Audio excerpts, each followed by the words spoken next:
কেন 10টা খেলেও মন ভরবে না, এতটাই টেস্টি রেসিপি।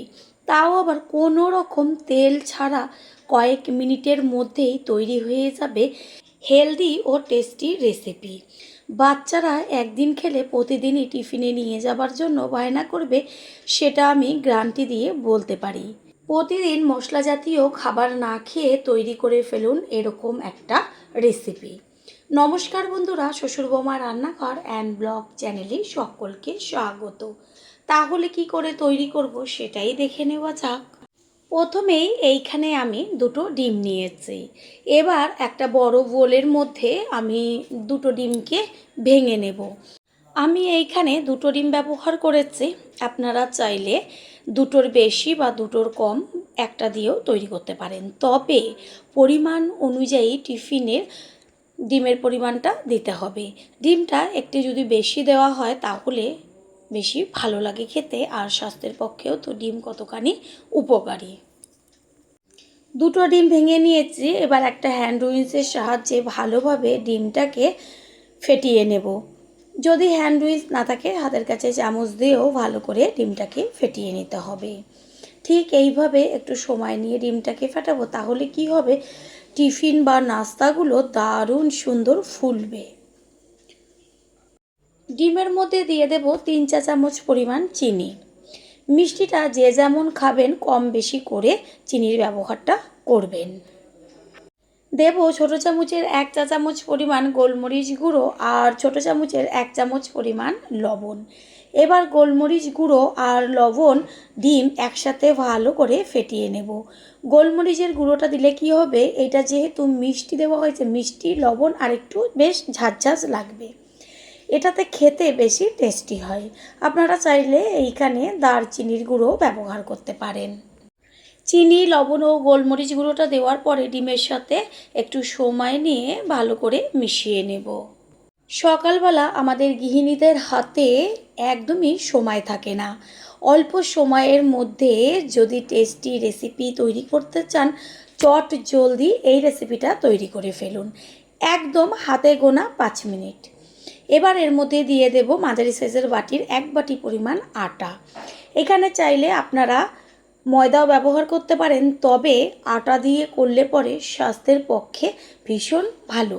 যেহেতু বাচ্চারা খাবে সেই কারণে সবসময় চেষ্টা করবেন আটা দিয়ে যে কোনো নাস্তা তৈরি করে দিতে। এবার এর মধ্যে দিয়ে দিচ্ছি দুধ। প্রথমেই অনেকটা পরিমাণ দুধ আমি ব্যবহার করব না, অল্প অল্প দুধ দিয়ে মিশ্রণটাকে তৈরি করে নেব। আপনারা চাইলে যদি দুধ হাতের কাছে না থাকে জল দিয়েও করতে পারেন, তবে একটু আমুল দুধ দেওয়ার চেষ্টা করবেন। মিশ্রণটা মিশিয়ে নিয়ে দেখছি একদমই ঘন হয়েছে, আবারও যতটুকু দুধ ছিল সেটুকু দিয়ে দিলাম। ঠিক এইভাবে অল্প অল্প করে দুধ দিয়ে ভালোভাবে মিশ্রণটাকে তৈরি করে নিতে হবে। এইখানে একটা কথা, একদম গরম দুধ ব্যবহার করবেন না, তাহলে আটাটা দলা দলা পাকিয়ে যাবে। সেই কারণে উষ্ণ দুধ ব্যবহার করবেন। ঠিক এইভাবে এপাশ ওপাশ করে ভালোভাবে ব্যাটারটাকে মিশিয়ে নেব। এতটুকু ভিডিও দেখার পরে আপনারা বুঝতেই পারছেন যে রেসিপিটা সত্যিই হেলদি, আমাদের স্বাস্থ্যের পক্ষে কোনো রকম ক্ষতিকর নয়, বরং আরও শরীরকে সুস্থ রাখবে। এই পর্যায়ে দিয়ে দিচ্ছি 1/2 কাপ পরিমাণ সুজি। সুজি যদি কাছে থাকে তাহলে অবশ্যই ব্যবহার করবেন, আর যদি না থাকে না দিলেও কোনো সমস্যা নেই। সুজিটাকে মিশ্রণের সাথে ভালো করে মিশিয়ে নেব। ব্যাটারটাকে ভালোভাবে মিশিয়ে নিয়েছি, আর ওপরে দেখা যাচ্ছে কত সুন্দর একদম বুদবুদি উঠেছে। এবার এটা 30 মিনিট মতন রেস্টে রেখে দেব। 30 মিনিট বাদে ফিরে এসে ঢাকনাটা সরিয়ে দিয়ে আমি ব্যাটারটাকে দেখিয়ে দিচ্ছি। এবার একটা হাতার সাহায্যে ব্যাটারটাকে মিশিয়ে নেব একবার। তার আগে দিয়ে দেব ছোটো চামচের 1 চা চামচ পরিমাণ বেকিং পাউডার। এবার ডুবো হাতা দিয়ে ভালোভাবে বেকিং পাউডারটাকে ব্যাটারের সাথে মিশিয়ে নেব। বেকিং পাউডার কিন্তু আগে থেকে একদমই ব্যবহার করবেন না, যখন টিফিনটা তৈরি করবেন ঠিক সেই সময়টাই ব্যবহার করবেন। আর যদি বেকিং পাউডার না থাকে না ব্যবহার করতে পারেন, তাতে কোনো সমস্যা নেই। ঠিক এইভাবে আস্তে আস্তে হাতাটাকে এপাশ ওপাশ করে ঘুরিয়ে ঘুরিয়ে ব্যাটারটাকে মিশিয়ে নিতে হবে। হাতার পেছনের দিকটা দিয়ে আমি দেখিয়ে দিচ্ছি যে ব্যাটারটা কোন পর্যায়ে রাখতে হবে। দেখা যাচ্ছে একটা মোটা লেয়ার পড়েছে, একদম জলের মতন পাতলাও করবেন না, আবার একদম ঘনও করবেন না। ঠিক এরকম পর্যায়ে রেখে তারপর গ্যাসের ওভেনে একটা তাওয়া বসিয়ে দিয়েছে। তাওয়াটাকে ভালো করে গরম করে নিয়ে তারপরে ব্রাশের মধ্যে তেল নিয়ে, আমি এখানে সাদা তেল ব্যবহার করেছি, আপনারা চাইলে ঘিও ব্যবহার করতে পারেন। পুরো তাওয়ার গায়ে ভালো করে মাখিয়ে নেব। আর কোনো রকম তেল আমি এই টিফিনে ব্যবহার করব না। এই যে এতটুকু তেল আমি প্রথমে ব্রাশ করে নিয়েছি, এতেই হয়ে যাবে। তারপর হাতায় করে এক হাতা ব্যাটার নিয়ে আস্তে করে মাঝখানে ছেড়ে দেব। গ্যাসের ফ্লেম প্রথমে হাই রাখতে হবে। দেওয়ার সাথে সাথে কত সুন্দর একদম জালিদার হয়ে গেছে। যেমন জালিদার হবে তেমন ফুলে উঠবে। এবার একটা ঢাকনা দিয়ে ঢেকে দেব 2 থেকে 3 মিনিট হাতে গুনে, তার মধ্যেই টিফিন একদম তৈরি। টিফিনটা তৈরি করার জন্য সবসময়ই চেষ্টা করবেন ননস্টিকের তাওয়া হোক, ফ্রাই প্যান হোক বা কড়াই, যে কোনো কিছুতে তৈরি করা, তাহলে তেল একদমই লাগবে না। টিফিনটা তৈরি হয়ে গেছে। এবার আমি একটা খুন্তি দিয়ে তুলে দেখিয়ে দিচ্ছি যে কত সুন্দরভাবে উঠে আসলো। একদম তাওয়ায় লাগবে না, আর সম্পূর্ণ টিফিনটা জালিদার হয়ে গেছে। একটা তৈরি হয়ে গেল, একটা থালায় তুলে নিলাম। এইভাবেই সমস্তগুলো করে নেব। আবারও এই ডুবো হাতার সাহায্যে ব্যাটারটাকে একটু মিশিয়ে নিয়ে তারপরে এক হাতা ব্যাটার নিয়ে আস্তে করে তাওয়ার উপরে ছেড়ে দেব। কোনো রকম দেখলেন আর আমি তেল ব্যবহার করিনি।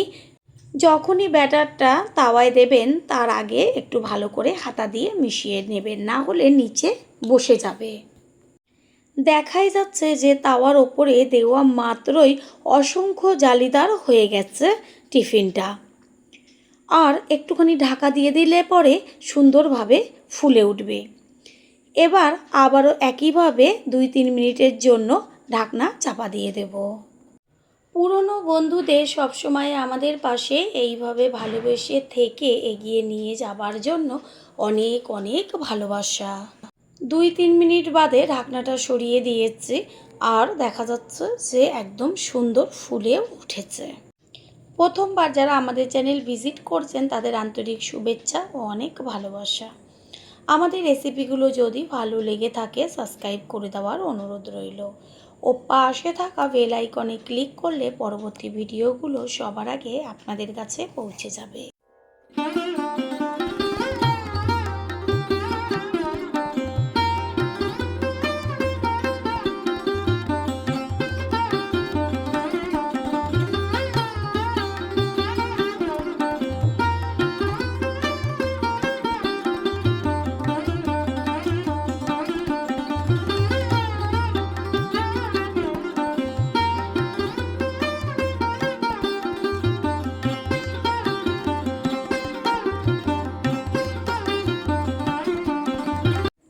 তৈরি হয়ে গেল আজকের রেসিপি। আমি হাত দিয়ে তুলে দেখিয়ে দিচ্ছি যে টিফিনগুলো কত সুন্দর জালিদার হয়ে গেছে আর একদম নরম তুলতুলে হয়েছে। মুখে দেওয়া মাত্রই মিলিয়ে যাবে। প্রত্যেকটা টিফিনই কত সুন্দর হয়েছে। আশা করি রেসিপিটি ভালো লাগলো। আর যদি ভালো লেগে থাকে একটা লাইক, কমেন্ট, পারলে একটা শেয়ার করে অবশ্যই জানাবেন। আপনাদের দেওয়া একটা লাইক ও লাইকের পাশে থাকা হাইপ আর একটা শেয়ার আমাদের কাছে অনেক অনেক গুরুত্বপূর্ণ। All friend, thanks for watching my video. আপনারা সকলে ভালো থাকবেন, সুস্থ থাকবেন। আবারও দেখা হবে অন্য কোনো রেসিপির এপিসোডে।